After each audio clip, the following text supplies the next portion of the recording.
The following presentation is brought to you by the Realm Network.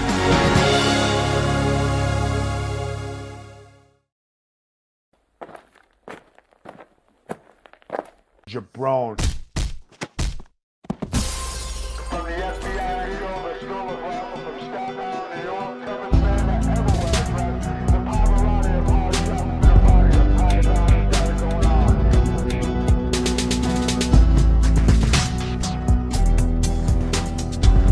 This is Vince Russo's The Brand. Hello, everybody. It is Sunday evening. It's about 7 o'clock here in Colorado. It's about 9 o'clock in Orlando, where my guest Vito LaGrasso joins me. Vito was just putting Florida over on Twitch, bro, putting the weather. Bro, you love Florida, bro. Like, is there anything you love more than Florida? Do you love babushkas more than Florida? It's a tie. It's a tie. Babushkas were up there. Bro, do you want to tell the people the history of babushkas, bro? Well, being that, Skull Von Crush, Vicious Vincent's World of Wrestling, the German, Matt Rat, Vicious Vincent, we had a great thing going on, and my thing was being German. And I didn't know how to describe American women. So to describe their breasts, I called them babushkas. That was the German term for it, babushkas. Bro, how many times did you pop me live on the air and I laughed like a 5-year-old? How many times, bro? Numerous amount of times, people. It was the greatest thing ever. If you ever listen to those radio shows, guys, I mean, you would sit there and laugh because you'd hear nothing but air for about maybe a good minute or so because we would die laughing. There would be nothing coming up out of our mouths. Hey, Vito, let me ask you a question. We're on Twitch right now. You guys can follow me on Twitch, Vince Russo Live, ! You get a lot of behind-the-scenes stuff, bro, a lot of additional footage from my personal life and stuff like that. Bro, somebody, Miami Sunrise, basically says South Beach is a lot of fun, especially if you want to see famous people. Bro, I'm assuming you've been to South Beach, right, bro? Yeah, been to South Beach numerous amount of times. Tell me about that, Vito. I've never been there. Tell me what South Beach is like, bro. South Beach is like, like the dream, you know what I mean? It was like the biggest beach in the world, sexiest people, sexiest bodies, all different kinds of lifestyles, just meshing in one place. It was, if you people watch the Birdcage, Miami Beach, and when you see the scenery and the goodness and the happiness of people down there, that's Miami Beach. That's my interpretation of Miami Beach, guys. Vito, along with the clubs, the nightlife, and everything. Vito, in Staten Island, like what beach did you go to? What was your beach to go hang out at when you were on Staten Island? Well, in Staten Island, you used to go to Jersey, and you used to go to Point Pleasant by Jenkinson's, or they used to have Gateway Beach. It was on Highland Boulevard, and it was like, small little place you used to go. I used to go there to take the sun. I used to run and train down there, but the biggest thing I used to do was play my CDs of Sinatra out of my Bose system in my truck, and all the people would love when I come around because that's all they used to listen to was Sinatra and Dean Martin and all that kind of stuff. Vito, somebody is telling me, Abe Pash says, ask him about Opalaka. You know what that is? Don't remember. Opalocka, Opalaka. Bro, we don't know what you're talking about, Abe, with Opalaka, for crying out loud. All right, Vito, I got an interesting topic tonight. But, Vito, listen, I want you – bro, listen, it's tough for me with you. I'll tell you why. I know Vito's old school, and I know Vito never likes to, bury anybody or talk badly about that. I know that going in. So, of course, bro, that has a lot of bearing on how I conduct my interview with Vito, but sometimes it gets a little difficult because, I really want to know the truth, bro. I ask you certain questions and certain topics, bro, because I don't know, bro. So you got to, I want to talk about something, bro. You got to be as honest as you possibly can with me.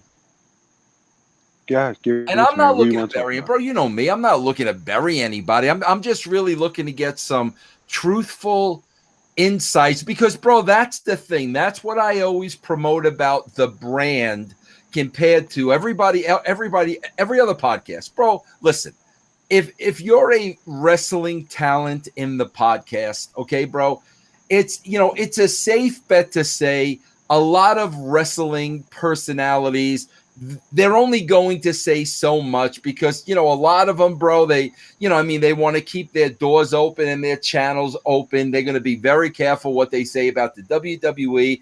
They're going to be very careful about what they say about Vince. So you might not get how they really feel. And bro, I understand that. I really understand that. But there's a part of me that says, bro, listen, if you're going to do a podcast and you're not going to be honest about the WWE and Vince and, certain things like that, because, you're hoping in the back of your mind, I don't want to say anything bad because, I want to be hired by then. Well, I mean, quite frankly, bro, in my opinion, maybe I shouldn't be doing a podcast then. That's my opinion. Then you get the other side where all these dirt sheet writers that have never done anything in the business, but have convinced themselves that they have. And that's why I like to classify us as different for a couple of reasons. I have a show, everybody on my show, every different day of the week, whether it's Big Vito, Stevie, Bin Hameen, even Goldie, Disco, they were all in the business. So they're all talking to you from a place in the business. I hand select these people because I know who's, not looking for a job from the WWE.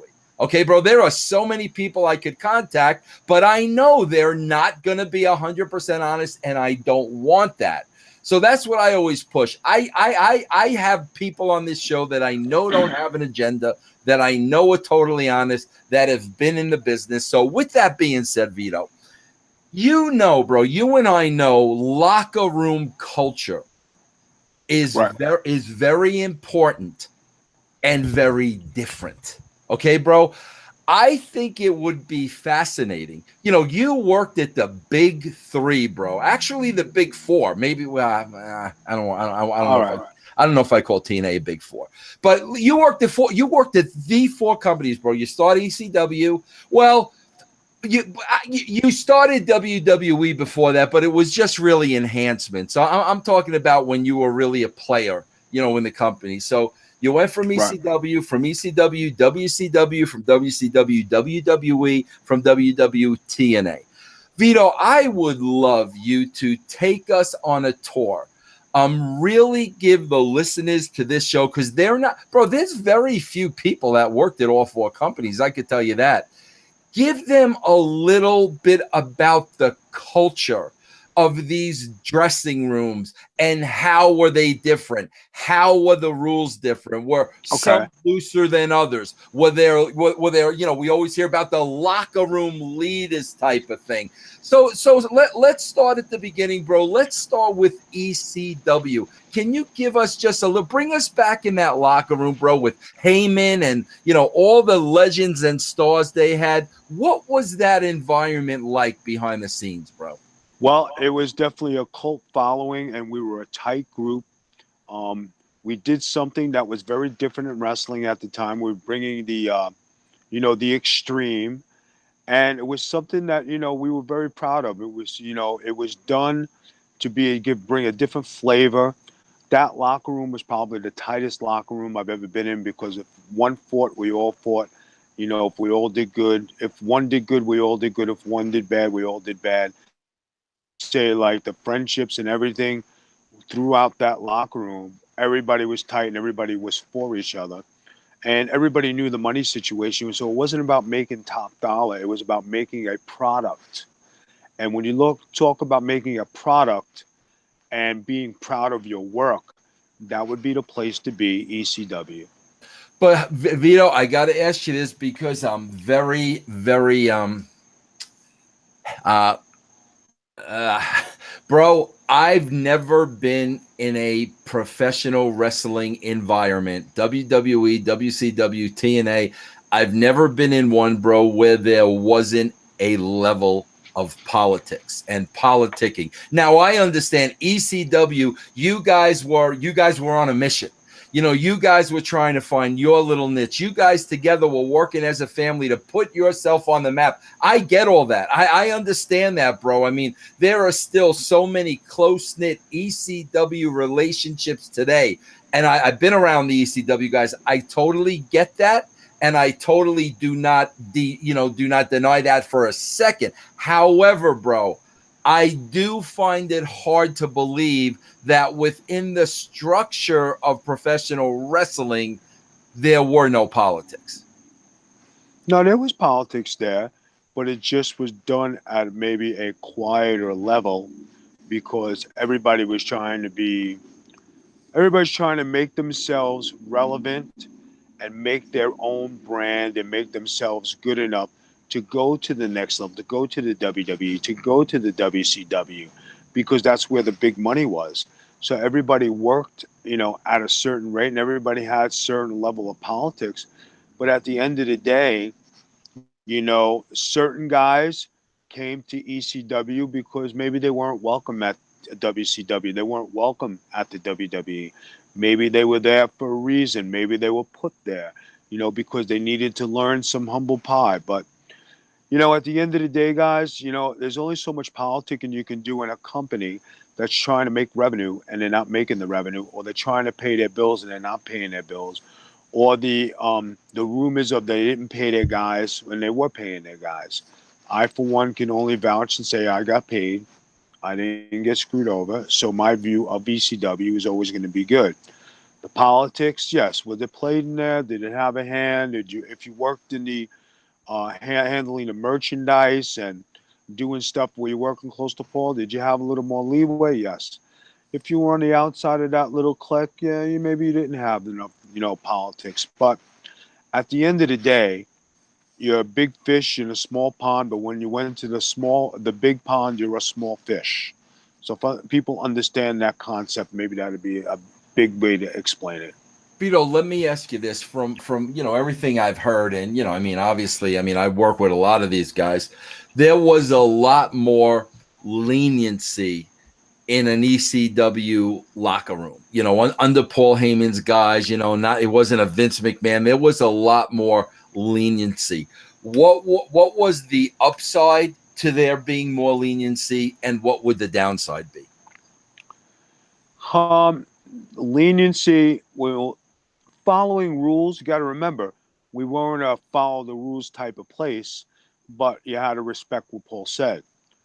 Um, Leniency, and then as far as the structure and everything, you know, it's still a business. You still got to follow some rules. Being able to do this, that, and that, where there are parties, where there are get-togethers, where there are a whole bunch of stuff going on, yes. Where there drug testing and all that other stuff, no. Did you have to dress a certain way? No, you dressed the way you want, it came the way you want. But when it came time to do business, you did business. And that's the best way to explain it. Oh God, what was I? Okay, locker room leaders. Who were the locker room leaders at ECW when you got there, bro? You had Taz, you had Dreamer, you had the Dudleys. Basically, that was the big four who were leaders. Van Dam, did mostly his thing. Sandman did his thing. What about Raven? Where did Raven fit into that mix? Well, Raven was the philosopher, and he had some, he had his own brand. He had his own mind. Remember, Raven is eccentric. He's different than everybody else. Yeah. Shane Douglas. You know what I mean? He's been in the business. He did. He brought a style and flair, and that's somebody who might have got screwed over. But then when he was given time to shine, like in ECW, WCW, the WWE kind of jerked him around a little bit. But you're talking about guys who were quality talents that, made it in ECW, made a name for themselves in WCW when given the chance. So, everybody in a whole, everybody had their niche. Everybody had their thing. Vito, shoot straight with me now, because I really want to get an understanding. Give me the positive aspects and the negative aspects. In your opinion, this is just your opinion, bro. This ain't fact. Vito's opinion working there. Positive aspects, negative aspects of Paul Heyman. Positive thing in Paul Heyman, he would motivate you to get you to make you believe in what you were doing. He's a great motivator. He had great ideas. He had a great concept. Okay. and you were into it. The negative was if some guys weren't getting paid, kind of brought morale down. If you saw packed houses and you weren't making money, where was the money going? The brand itself, you know, on a negative, you kind of was discouraging because we weren't elevating to where we should have been, and a lot of people liked our brand, and maybe it should have been the number two company. Not saying they were better than WWE, but it was definitely in competition with WCW to give it a different flavor. So I mean, that was the thing going on. Motivation and inspiration and ideas, Paul Heyman. The negative, when you're not getting paid and you're not getting satisfaction and you're behind, kind of deflates the ego, the entire locker room. So I mean, that's the good and bad of it. Yeah, yeah. Now, where was Stevie Richards during all this? Was he just in the corner working his abs? Stevie Richards was trying to find his way. He was always with the flock. He was always doing something as Ravens boy or doing something like that. But you know, Steve Richards made the best of the situation. He got over on what he was doing. He had the Stevie kick. He did stuff, and you know what? People believed in him. The So I mean, BWO was over. Were you there for that, bro? The BWO. yeah, I was there. I was there for that. I mean, and they had a great little click. You see the innovative and the imagination of the BWO, the full-blooded Italians, the Dudley Boys, Taz, Bro, who were the Dreamer. Italian? Because, you know, Vito, I watched very few shows. I remember seeing you guys on one show, the Italian Clique. I remember you were in the toilet. I remember that. You were in a bathroom. Who was in that group, bro? All right, now for ECW, it was Nunzio, Tracy Smothers, Tommy Rich, Big Sal. That was the full-blooded Italians, and The then Big after, Sal now, the Big Sal, that's one of the conspiracy horsemen now, right? I'm not sure. Yeah, it is Big. I met him for the first time. I met Big Sal about 2 weeks ago. But go ahead, finish up. But Sal was in Johnny Rod school when we were there. He was the big 6'6" kid, so big heavy-set kid from Jersey. So I mean, you know, that was the full-blooded Italian. Then it went to the Mamalukes with Johnny the Bull, Big Vito, and Disco, and Tony Mamaluke. That was WCW. Then I'm just talking about ECW. Right. Stick with ECW. We're Right. going to move on. Okay, so, all right. So that was the great. But you know, as far as having a faction and stuff, everybody had their groups. Everybody had their alliances. Like Shane Douglas had Francine. Francine was a great manager. Beulah was a great manager. Dawn Marie was a great manager. Sonny was there for a brief time. So I mean, they had female managers who were hot, good-looking, sexy, and they did the wrestling. They were hard-hitting just like the guys. Okay, Vito. Now listen, we're gonna go. We got 4 companies. We got ECW. We're gonna go next to WCW, WWE, TNA. Out of the 4 now, locker room wise, a Big Vito type of locker room. Where out of the 4 do you place ECW? I would put ECW maybe 1. Really, bro? Just the laid back atmosphere, Vito. You didn't have. I'm guessing you didn't have to be afraid to be yourself. Am I right with that? You didn't have rules, but you knew how to conduct yourself. It was an unspoken law. Okay. And there's something that people didn't have to say. And if you got out of line or you did something stupid, you were spoken to. But it was a camaraderie amongst all of us. And it was something that you just knew how to act and you knew how to take care of your own. And if it was a close-knit group like that, everybody was close-knit. And that was probably the closest-knit locker room you ever be in. ECW. Very nice to hear. All right, guys on Twitch, I'm going to sign off now. We're going to go to WCW. This might actually be a 2-part show, bro. Because I want to really dive into each company. So, guys, if you want to hear the rest of this, man, bro, you just got to go to russosbrand.com, the Realm Network. The Big Vito show is on every Monday. You'll get it in its entirety, bro. It's $1. It's less than $1 a week, bro. It's less than $1 a week to subscribe to the brand. You can opt out at any time. Also, remember, guys, in about 30 minutes, I'm going to come back here on Twitch. And we're going to do a live Skype gimmick. So I'm going to do that in about 30 minutes. So you guys, you want to hear the rest of this? You know, you could support me, support Vito, support Stevie, Disco, everybody. Just go over to russosbrand.com and sign up for the brand, Realm Network. All right. All right, Vito, let's move on. Okay. WCW. Go ahead, bro. Talk to me about that locker room. That locker room were a bunch of established stars, a lot of greats in the business. A lot of people wanted to keep their spot, a lot of people making their money. As far as being together, it was together in cliques. It was a very cliquey place. And that's not a bad thing. I mean, but you had to play in the right clique to get anywhere. You had to be with the right people to do something. It was just very cliquey. Too many hands in the pot. Everybody wanted to be a boss. Everybody wanted to be a writer. And I think that was the ruination of WCW because nobody wanted to be an Indian. Everybody wanted to be a chief. And if everybody would have just left the chief alone, I think we'd still be working for WCW today. Yeah. Vito, I feel about WCW. I mean, one thing, like, you know, bro, when I walked in the door, you know, that Bill Bush had just got Bill Bush. What, bro, people like are real confused about this, bro. Bill Bush was the man in charge. Bill Bush was my boss. J.J. Dillon at the time was talent relations.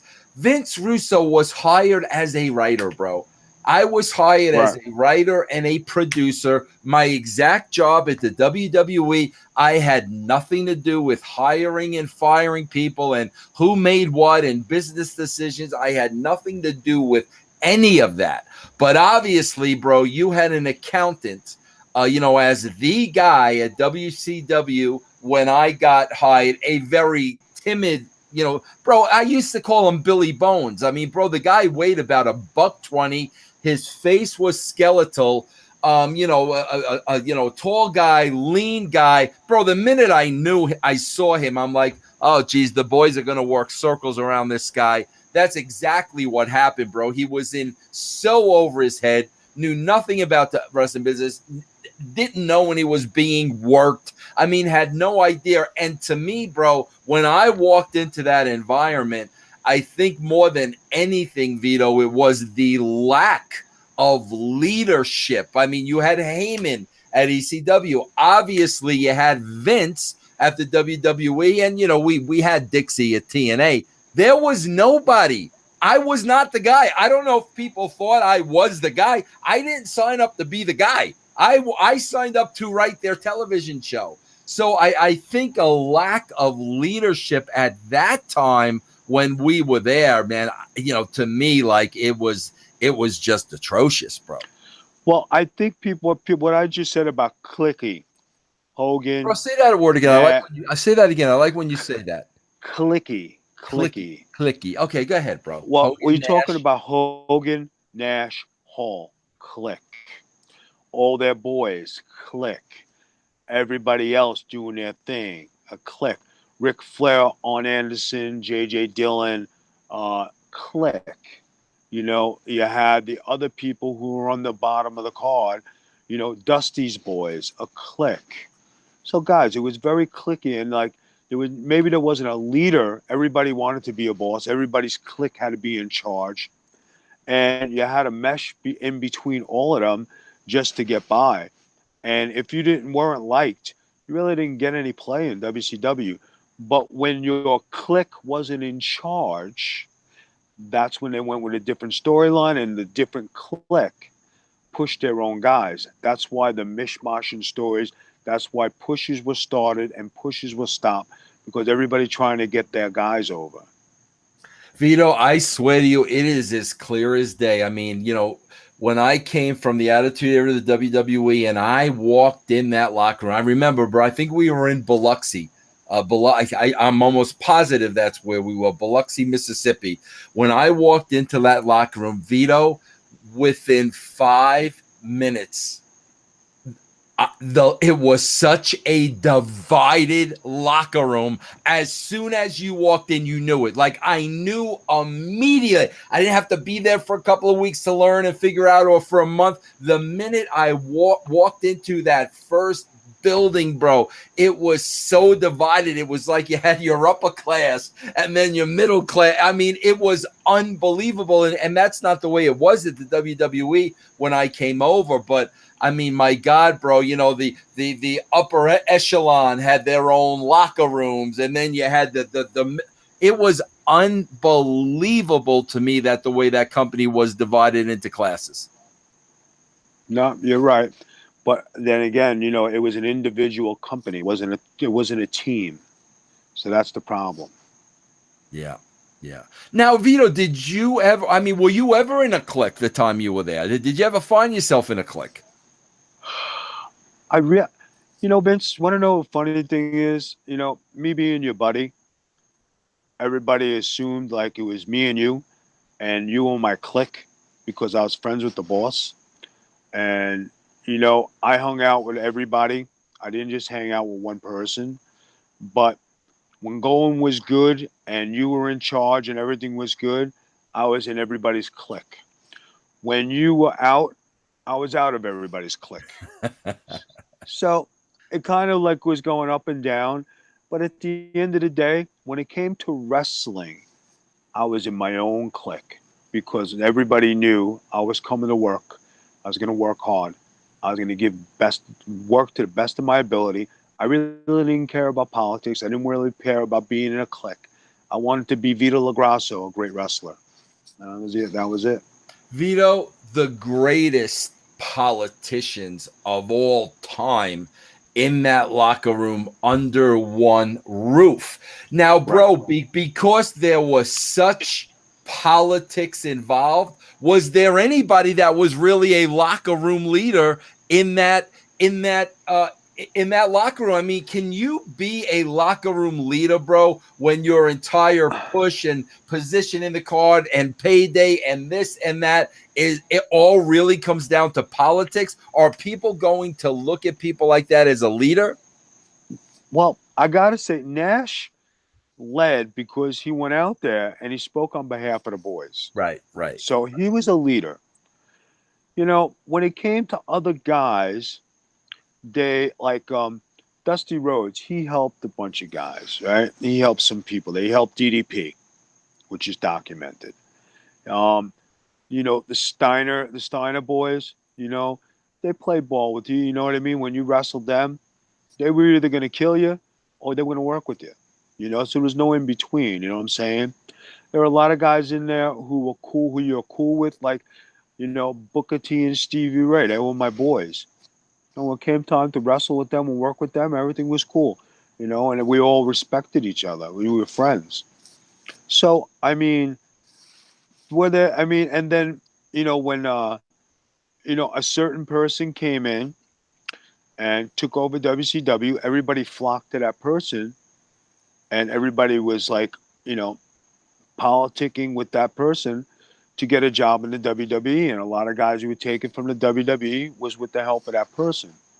So, I mean, very cliquey, very strategic, you know. But one thing I have to say, there's not a guy out there who asked me for a favor that I never ever turned down.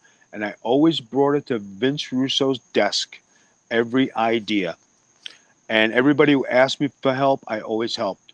When it came my time to need help and wanted to do something, no help was to be found because I was Vince Russo's buddy and friend. And when it came down to it, I survived. I did my thing. Did I really care? I cared to a certain point, but was it going to make me stay up nights? Did I wind up getting a job there anyway at WWE? Yes. Did I wind up working for every major company in the world? Yes. I didn't do it because Vince Russo gave me a job at WCW. I did it because of hard work and because I was going to succeed no matter what. My will to succeed was greater than any clique. Yeah. Is it fair to say in WCW, is it fair to say that Disco Inferno was a total jackass? Is that fair? Disco was referred to as a jackass. Yes. Vito, okay, so Vito, now compare the two. Your first two stops, ECW, WCW. Compare the two, and also, bro, like, how do you make the adjustment from you know a laid back, loose rule, type of environment to literally like a political warfare, corporate owned, WCW. Tell me the major difference is how do you make the transition, bro? You have to learn real quickly. You have to conduct yourself different. There's a certain way you could talk to people, because there were a bunch of people to talk to. In ECW, there was one or two people to talk to. In WCW, there was 4, 5, or 6 people to talk to. So everybody had a different poison that you had to swallow. Comparing the two, you made money in WCW, and in ECW, you didn't make as much money. WCW, Like obviously your money is none of my business, but give me like right. a times what in WCW your pay was how many times what it was in ECW, just to give us a ballpark. 6 figures in WCW, and not even close to 6 figures in ECW. More than double? More than double? More than that. Wow, Triple. Triple. That much of a difference, huh? Or quadruple. You're talking, I made a lot of money, and I worked remember, people, they always said, Vito is the bonus baby. I got a bonus, right? And after 100 appearances, I got paid a certain amount plus my salary. I told JJ Dillon, put me on every house show you have in creation. I will do it. The bonus baby, it's documented. How did I get it? I negotiated it. So, me being a worker, if I worked an extra 100 times a year above my salary, my downside, I made 100 and something thousand on top of that because I worked for it, not because it was given to me. Yeah. So when I was given the opportunity to work and shine, I did. ECW, there really wasn't that opportunity to make that kind of money because there wasn't that kind of money to be made. So corporate, being a corporate person, learning how you're drinking can out of a beer and then going to fine wine. That's the way the difference is. Vito, because there wasn't a lot of money at ECW, and I mean the financials really led to the downfall of the company. It had nothing to do with the boys and or the drawing power or nothing like that. I mean, it was all financial, no doubt about it. But Vito, Right. because there wasn't a lot of money, like, bro, what would happen with injuries? Was that out of pocket at ECW? ECW, if you were cut or anything, use crazy glue. All right, what if it was beyond the cut? What if you tore a rotator cuff? You were on your own. Really, bro? I mean, so not a dime. Not a dime. Not a dime. Wow. Did that ever run into a problem with you, bro, where you had to go into your pocket? Nope, never once. Never once. I took care of myself. I knew how to wrestle. We didn't do nothing stupid. Everything was done safe.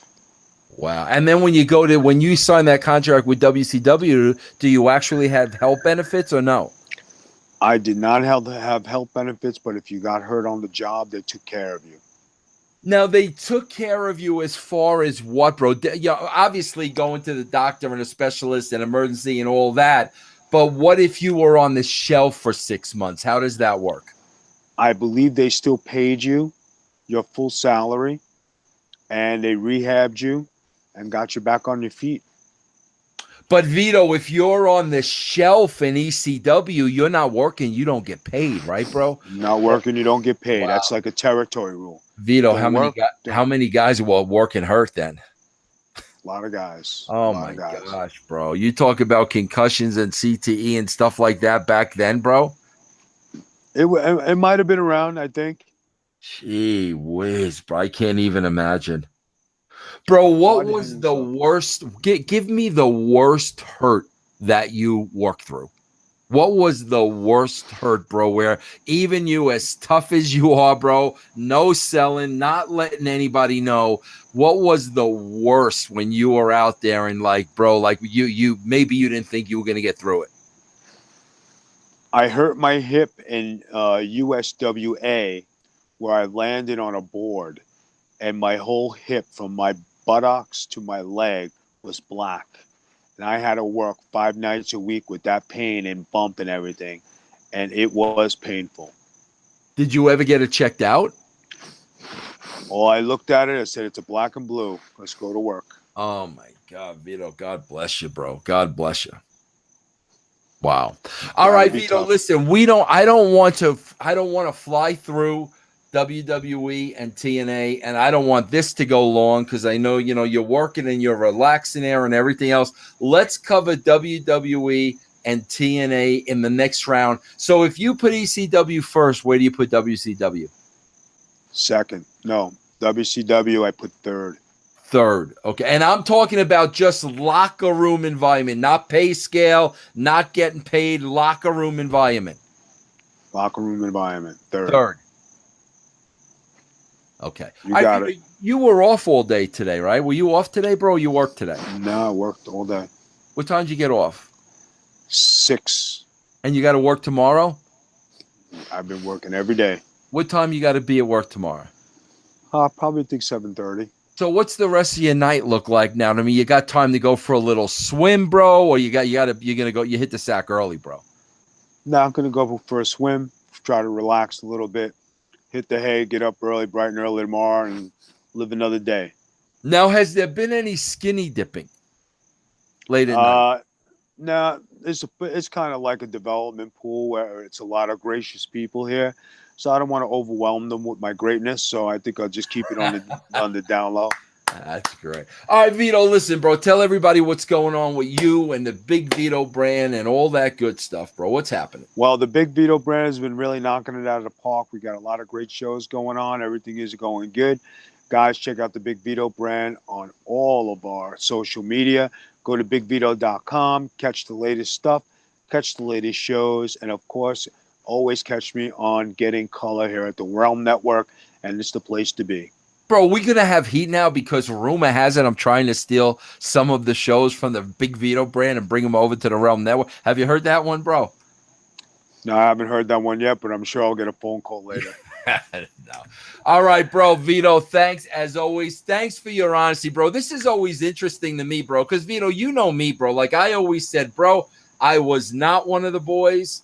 I even tried not to go in locker rooms, bro. I used to always wait, bro, till the boys came out like on an even playing field, with the buildings, if they came out to the arena or if they came out to catering and stuff like that, bro. And that's where I tried to do my business with them. I never liked walking in a locker room, bro. I always felt like that was the sanctuary of the boys, and they earned that, bro. They earned that. I was not one of them. And that's why I love to kind of get into, the differences, bro, from one company to another, because I don't know, because I didn't experience that, bro. No, you're right. I think it's like you respected it. Absolutely, bro. It was not my place to be there, and I conduct business the same way today. All right, everybody, that's it. Next week, me and Vito, we're going to break down WWE. Then we're going to break down TNA. We're going to see where they fit right now. ECW locker room number 1. That says a lot, bro. Number 3, WCW. I think it's obvious. What's 2 and 4? I think. I'm really going to be curious to hear stories about number 4. Vito, bro, thanks for joining us from Florida, bro. We'll see you next week. Thank you very much, Vince. Have a great day, everybody. All right. Everybody on the brand, I will see you tomorrow. Same bad time, same bad channel. I got Goldilocks. I got a bucket full of chicken next. Take care, everybody.